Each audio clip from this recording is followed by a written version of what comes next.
दोस्तों नमस्कार। आप देख रहे हैं आपकी आवाज़। देश के प्रधानमंत्री, हमारे देश के पीएम मन की बात कहते हैं, लेकिन कुछ ऐसे पल हैं जिस पल पे वो मौन रहते हैं।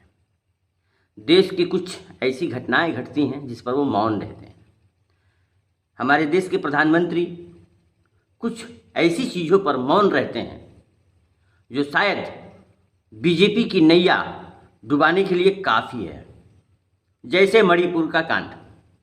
मणिपुर में सरेआम आपने देखा नरसंहार हुआ। मोदी जी बिल्कुल खामोश। मन की बात कहने वाले हमारे देश के प्रधानमंत्री बिल्कुल मौन।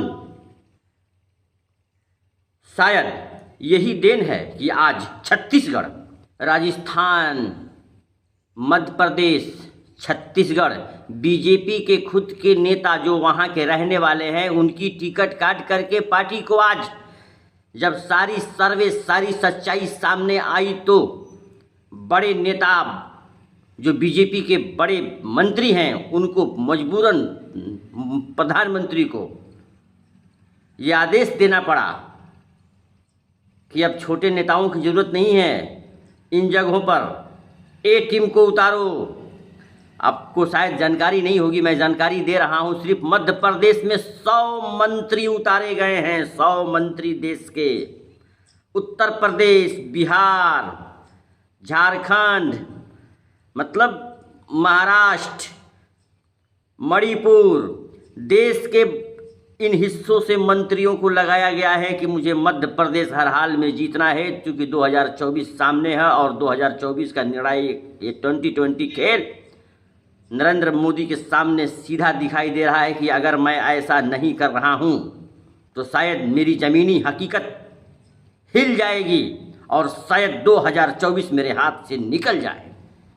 कुछ ऐसा ही हो रहा है जिसे आपको जानना बहुत ज़रूरी है। अगर आप हमारे चैनल पर नए हैं तो चैनल को सब्सक्राइब कर लें, बेल आइकन को प्रेस कर लें और हम आपको उस हकीकत से रूबरू कराने जा रहे हैं जो हकीकत आज पार्टी में खलबली मची है। बीजेपी में पूरी तरह से खलबली है।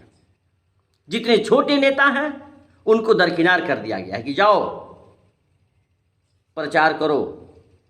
जो बीजेपी के बड़े नेता हैं उनको टिकट दिया गया है, चाहे वो उस इलाके के रहने वाले हो ना हो, उस शहर के रहने वाले हो ना हो, उस प्रदेश के रहने वाले हो ना हो, अलग प्रदेश से ला करके उनको मध्य प्रदेश, छत्तीसगढ़, राजस्थान के अंदर टिकट दे करके बीजेपी लड़ा रही है कि क्योंकि ये लड़ाई बीजेपी के लिए युद्ध और मैदान की वो अस्त्र बन गई है जिसे जीतना उसके लिए तो बहुत ज़रूरी है। 2024 के लिए बहुत बड़ा ये संदेश होगा। अगर इसमें से बीजेपी हारती है तो बीजेपी यहीं से मान के चलिए कि पूरी राजनीति समाप्त हो जाएगी, क्योंकि बीजेपी में एक मानो खलबली सी मच गई है।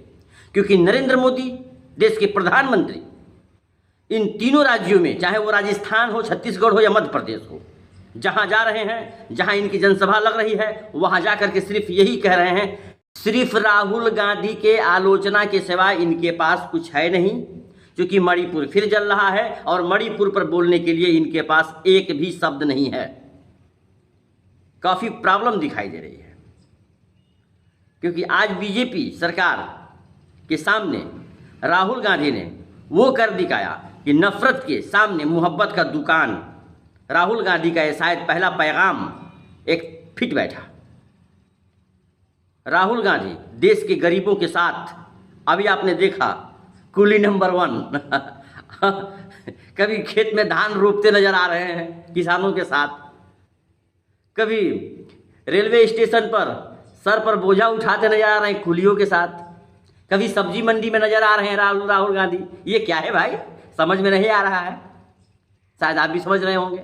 राहुल गांधी इतने चिंतित कर दिए हैं देश के प्रधानमंत्री को कि वो उनकी सूझबूझ खत्म हो गई है। वो यही सोच रहे हैं कि करना क्या है आगे, और इसी गलतफहमी में पड़ करके उन्होंने आज इन तीनों राज्यों में, तीनों राज्य के जो नेता थे, राज्य के अंदर के जो नेता थे, जो लोकल के नेता थे, उनका टिकट काट करके और बाहरी नेताओं को लगाया गया है कि हर हाल में जीत करके आना है। ये आलम है। आज बीजेपी की पूरी तरह से मानो बौखला गई है बीजेपी। सिस्टम फेल है, पूरा सिस्टम इनका फेल चल रहा है। क्योंकि खुद के इनके सर्वे में ही ये बात आई थी कि अगर आप चुनाव लड़ते हैं तो आपकी ज़मीनी हकीकत हिल जाएगी। तो अब ज़मीनी हकीकत को मजबूत करने के लिए जो ज़मीन से नेता जुड़े थे उनको हटा दिया गया, और जो आसमान से लैंड करते हैं नेता उनको ला करके उस क्षेत्र से चुनाव लड़ाया जा रहा है। ये हकीकत है आज छत्तीसगढ़, राजस्थान, मध्य प्रदेश, और मध्य प्रदेश के सीएम जो आज पिछले कई साल से हैं, मानो वो अपनी पीठ खुद थपथपा रहे हैं। उनसे किसी बात से लिए बीजेपी सरकार कोई राय नहीं ले रही है, खुद के बीजेपी के सीएम। लेकिन उनकी खुद की आज पार्टी के अंदर कोई, मध्य प्रदेश के सीएम शिवराज सिंह चौहान की पार्टी में कुछ नहीं चल रही है, क्योंकि बार बार उनसे यही कहा जा रहा है कि आप सिर्फ प्रचार करिए, अपना काम करिए, प्रचार करिए, अपना काम करिए। और शिवराज सिंह चौहान काफ़ी दिनों से मध्य प्रदेश के मुख्यमंत्री, लेकिन जब एक मुख्यमंत्री के सामने ऐसी बातें खुल करके सामने आ जाए कि अगला मुख्यमंत्री कौन होगा, शायद इस बात पर पार्टी मुहर नहीं लगाई है, तो शिवराज सिंह चौहान के लिए ये बात कैसी लगती होगी कि मैं अभी हूँ, कल रहूँ न रहूँ। और बीजेपी सरकार आज ऐसे हालात, ऐसे मोड़ पर आ गई है, खुद की अपनी सर्वे में, सर्वे ही इन्होंने खुद कराया था कि मेरा